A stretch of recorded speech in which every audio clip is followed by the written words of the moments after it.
Bem-vindos a mais um estudo. Hoje a gente vai mergulhar fundo no capítulo 17 do livro Evolução em Dois Mundos. Vamos destrinchar a mecânica por trás da mediunidade e do tal do corpo espiritual.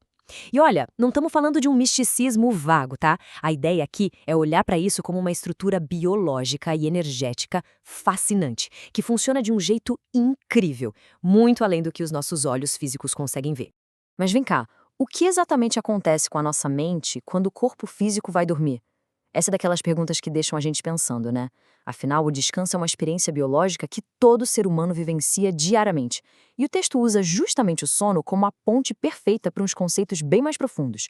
O descanso noturno não é só uma pausa para o cérebro dar aquela respirada. Ele é descrito como uma fase de atividade intensa para uma outra parte super importante da nossa anatomia estrutural. A nossa jornada de hoje está dividida em 4 partes bem lógicas. Primeiro, a gente vai ver a natureza da aura humana, depois, o sono e o desprendimento, em seguida, a evolução da mediunidade e, por fim, o papel da moralidade.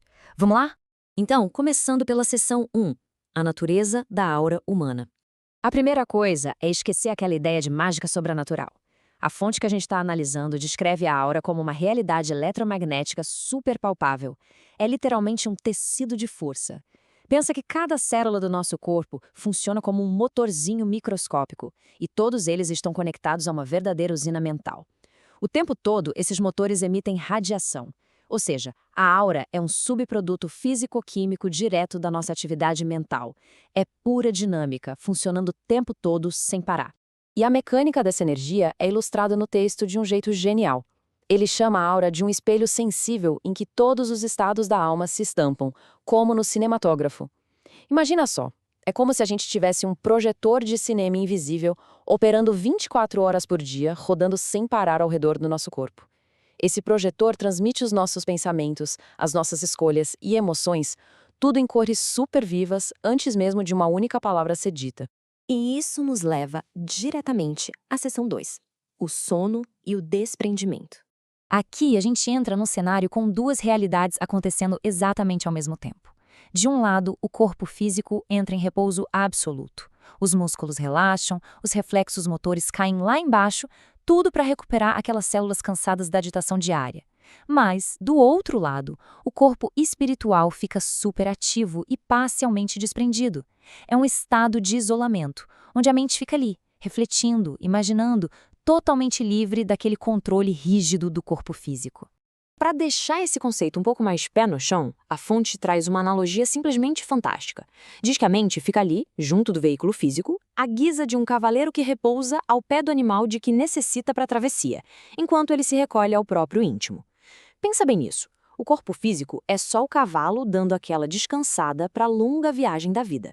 Enquanto isso, a mente, que é o cavaleiro, ganha uma liberdade para lidar com as próprias inquietações e com os interesses lá do fundo do ser. Agora, durante esse desprendimento, a mente toma as rédeas de verdade. Ela pode plasmar sonhos maravilhosos baseados nos desejos internos ou acabar recolhendo todo o peso daqueles excessos físicos e remorsos do dia. E o mais surpreendente, a mente fica incrivelmente suscetível a influências de desencarnados. Dependendo da faixa vibratória que a gente cultiva enquanto está acordado, dá para receber uma ajuda super enobrecedora ou acabar caindo nos consórcios psíquicos bem perturbadores.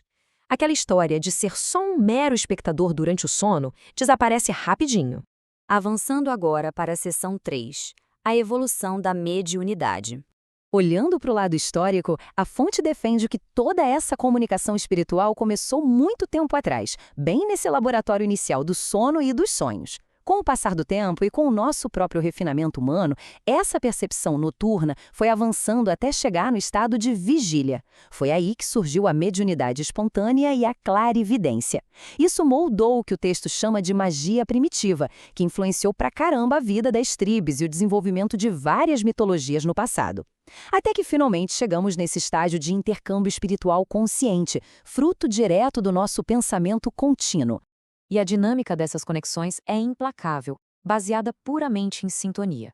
Funciona assim. Mentes com propósitos nobres acabam atraindo naturalmente correntes mentais de espíritos superiores, o que gera um progresso supereducativo para todo mundo.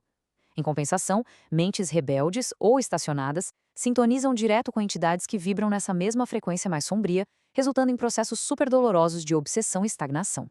É literalmente a física espiritual operando na prática.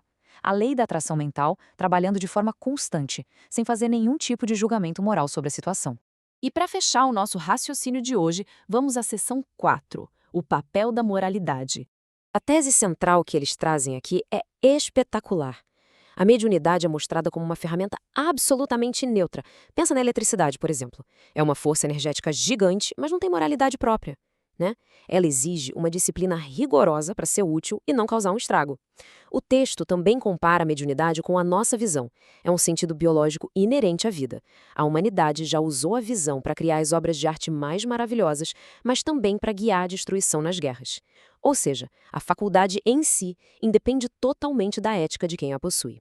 Então, como a gente lida com essa neutralidade de forma construtiva? A fonte relata de forma muito clara a proposta da doutrina espírita. Ela atua como uma estrutura de orientação com a função de cristianizar os fenômenos e objetivos. É só fazer um paralelo com a medicina moderna.